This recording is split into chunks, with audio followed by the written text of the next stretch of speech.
What's up, comic fans, and it's time for that new comic book day haul plus review. So we're gonna go through the new comics. We got some 50 centers, and we're gonna do it all right after this.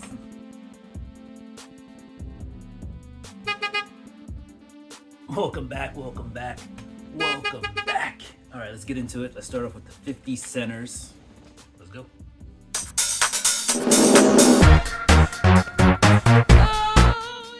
So if you've been here before, we do 50 centers kind of loosely grouped together, loose theme, if you will. So this week is Marvel teams. So we're going to start off with that first team, the Fantastic Four. This is Fantastic Four number 295. These are all 50-cent books I picked up from the 50-cent warehouse. This is just a nice newsy, good filler for the collection.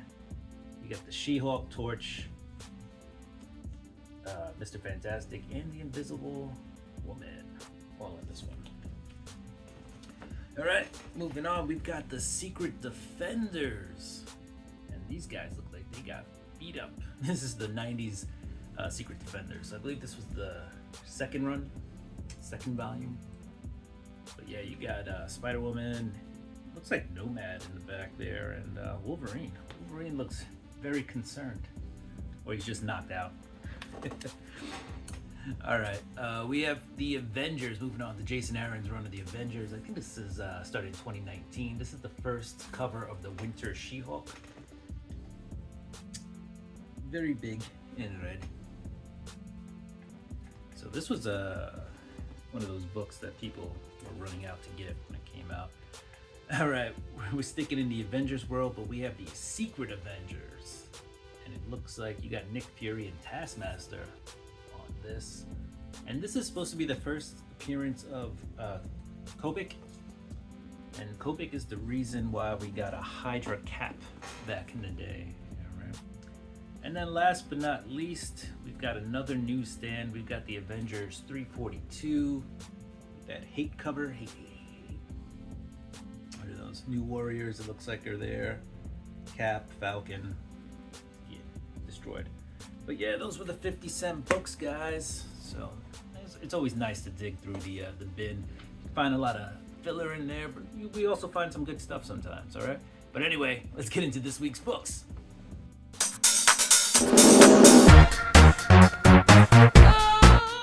So we're going to start off with Marvel, and this week with Marvel, it's basically like Spider-Fam stuff. These are all people who are in the Spider-Verse or Spider-Family. So 3 books from Marvel this week, all Spider-Man adjacent or related or the same. Anyway, we got the all-new Spider-Gwen Ghost Spider #1. And let me tell you, this book, I liked it. G. Willow Wilson is writing it. This is Stephanie Phillips, not G. Willow Wilson, sorry. G. Willow Wilson's writing The Black Cat. Stephanie Phillips is writing this. And let me tell you, usually when I read this, it's got some drama, it's got some action, but it's never like, it's always a little lighthearted. Sometimes it's like Gwen's daily problems or something. This one, oh man, like, flip the script, much more serious tone in this right off the beginning. We have Spider-Gwen in a new suit. There's a villain out there, looks like a new villain, and they don't play around or mess around. So this looks like we're thrown right into it, and it looks like Spider-Gwen is gonna have a heck of a time in this series, at least in this first arc. All right, we're moving on. We got Black Cat, and this is G. Willow Wilson, and I'm interested to see what she can do with the Black Cat because she took Miss Marvel and kind of elevated Miss Marvel, so we'll see if she can do the same for the Black Cat. Felicia Hardy ends up bumping into the Lizard. They duke it out for a little bit. She's injured, has to go see Night Nurse. And this also ties into The Amazing Spider-Man. And right now, Spider-Man is dealing with some issues after his fight with Hellgate. So she's, I think, kind of like sitting back, waiting for Spider-Man to do stuff. And then she realizes, I have to kind of take charge of my life, and I have to kind of go forward. And I think she decides to be a hero towards the end of this book. So we'll see where issue 2 goes. But really cool. Nice Alan Hughes cover, AH. So I'm ready.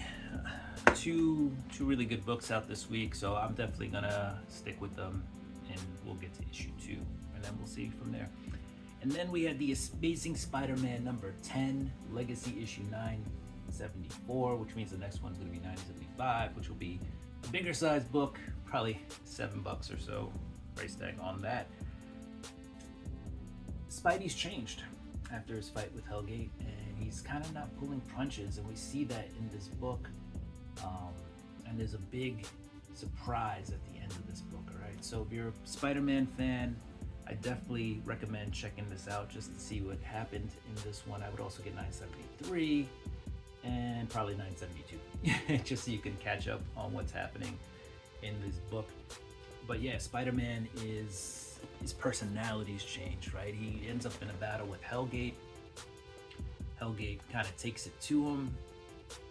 Then he goes through a period of like remorse and just sadness, and then he comes back as Spidey, and he's not holding back. There's a scene here where it looks like he breaks Shocker's arm. That's just not the Spidey we know. So yeah, check it out. See if you like it. I think it's a good book. All right, we're moving on to DC. Not too much we got from DC this week. We got Detective Comics 1100. I still have to read this, but this is kind of it is an anniversary book, right? So there's a lot of different creators in this, including Tom Taylor, Greg Rucka, Mariko Tamaki, who was the first female writer on Detective Comics, and then Bill Sienkiewicz, like a nice classic artist in there. So we'll read it maybe right after this video. We'll get into it. It's a nice size book. It's got a lot of pages behind it, so we'll read that. And then the last one we got was Absolute Batman number 11. This was the last one we got from DC, so the last DC comic. Oh man, there's a possible Joker appearance in this, by the way, which would only be like his 3rd appearance or something, like 3rd cameo, maybe 4th cameo. But let me tell you, some stuff goes down. Had my jaw like drop. I was really like, that's all I can say. I can't get too much into it. Let's just say we have an origin of Bane, possible Joker appearance, and Bane and Batman have an epic battle, and that Batman may never be the same. That was a battle to end all battles. I'm just saying that was crazy. All right, I did make a mistake. We do have one more DC book. It slid in with, and I thought I did too. It slid in with the indie books, but we have Catwoman number 78. I believe this was the conclusion of this run, not of the run of the series, but of this arc. We go back to a time when Catwoman, Selina Kyle, was running with a group of other thieves, if you will, with the the cause of not just being bad guys, but yes, they did do things for wealth and stuff, but also kind of to disrupt the system, if you will. But they were young and fun loving, and all that other stuff. I forget the name of the alias, but at this time she has a different alias that she uses, and the people she's with doesn't know that's that she's Selina Kyle and not this alias. Anyway, a lady gets killed with that alias, and Selina's like, well, that's me, not her. So that started this whole arc, and then it's really her just trying to, one, right the wrongs of the past, and two, making sure that this information about her doesn't come out, all this past information. So Catwoman gets a little vicious with that too, but these aren't very good people, especially the person who ends up in charge at the end. So it was a good origin story. We can kind of see why Selina at times is very guarded. I really enjoyed this. Toran Grunbeck, I think I said it right, probably said it wrong, does an excellent job with writing Catwoman. All right, we're off to the indies. We have Undiscovered Country, number 32. I think this is ending with issue like 36 or 38, somewhere in there. I'm like 20 issues behind on this, so I should probably have dropped it. But either way, we'll see. At some point, we'll catch up on it and we'll figure it out. Here's another Spawn series that I have yet to read, Bloodletter. This is issue 3. I have the first 2. Tim Seeley works on this, so we'll check it out. We'll see what it's about, and that's good because I can read the 3 issues, and sometimes that lets the issues stick. Here's another one I have to catch up on. Tom McFarlane took over, or took back the writing on this book, but this is Gunslinger Spawn, issue number 46. Carlos Barbieri doing the interiors. We'll catch up on that one. And then the last one I didn't read, looks like I'm leaving my indies behind, is Grimm by Stephanie Phillips. All right, you may remember her name from doing the Ghost Fighter books. Anyway, we have to finish reading this too, okay? Now let's move on to some of the indies we did read. Here's Jerry Dugan and Jay Lee, This Ends Tonight. This is an interesting book, interesting premise. We have a couple different groups. Each issue is focused on that group. There is crossover. This all happens in the same location, same time. We'll have to see at the end, you know, how they all, how the spaghetti strings all fit together. But basically you have a sister taking her other sister out for her bachelor party. So this sister is an assassin, and this one has no idea. She just thinks she has an absentee sister, but her sister's always out doing stuff and, you know, being an assassin, and also trying not to involve her little sister. Anyway, during the bachelorette party, other assassins are like, we're gonna kill these assassins. So this whole issue is about, you know, the sister protecting her younger sister who's gonna get married, who has no idea. And the whole time there's like explosions and people dying, and the other sister, you know, the sister who's getting married is just getting drunk and totally oblivious to what's happening, you know. They're like in a party bus, and the party bus gets shot at and blows a tire. Well, it doesn't blow a tire, but gets shot at and spins out of control, whatever. And, you know, the other assassin, bridal party, kill the assassin trying to get them. And the bachelorette is like, whoa, what's going on? And they're like, oh, we blew a tire. You know, no worries about it. You know, get back on the bus. We'll fix it. So anyway, pretty fun read. Very, very out there. Like, you really have to you have to do the suspension of disbelief thing. Like, you have to believe that there's no way this lady is seeing all this stuff and all this killing happening around her. All right, next up, G.I. Joe, number 10. Right? Baroness's parents are under attack, or not under attack, they're under surveillance. And basically CoverGirl and Baroness have to fight each other to the death, or Baroness's parents get killed. Anyway, they trick the bad guys, kind of save the day. There's a Transformer in here.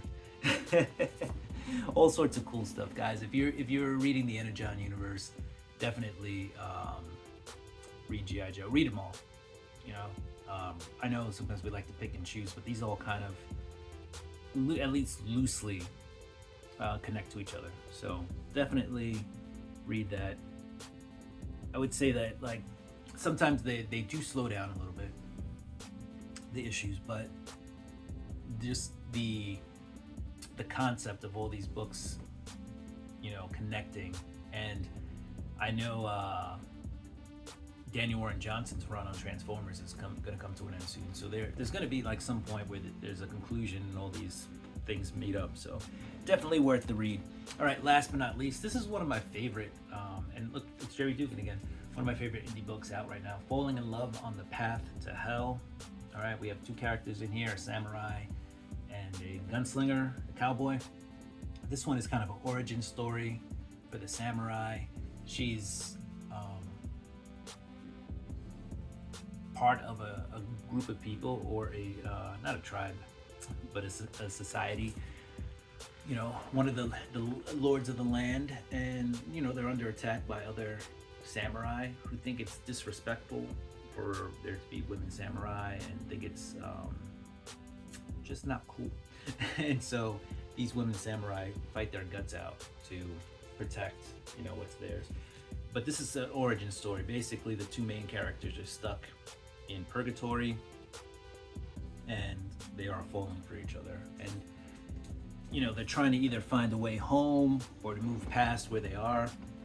And then, because they are becoming interested in each other, they start to realize, like, hey, if we go back to the land of the living, we'll be separated by, a large body of water, we'll be on different continents, will we even be able to find each other? So it's a story that's becoming more complicated and woven together as we continue on through this journey, and I really do like that. I really do like this book. So it's got a lot of cool aspects to it. But all right, comic fans, that was my new comic book day haul plus review. We had some 50 centers. All right, if you like the content, don't forget to describe. Don't forget to like and comment, and maybe describe the books you liked the most. All right, throw me a thumbs up, and do what you do, because I'm gonna do what I do, and I'm getting ready for next week's books, and maybe finish off some of this week's books that I didn't read. All right, peace, deuces, we're out. Chink.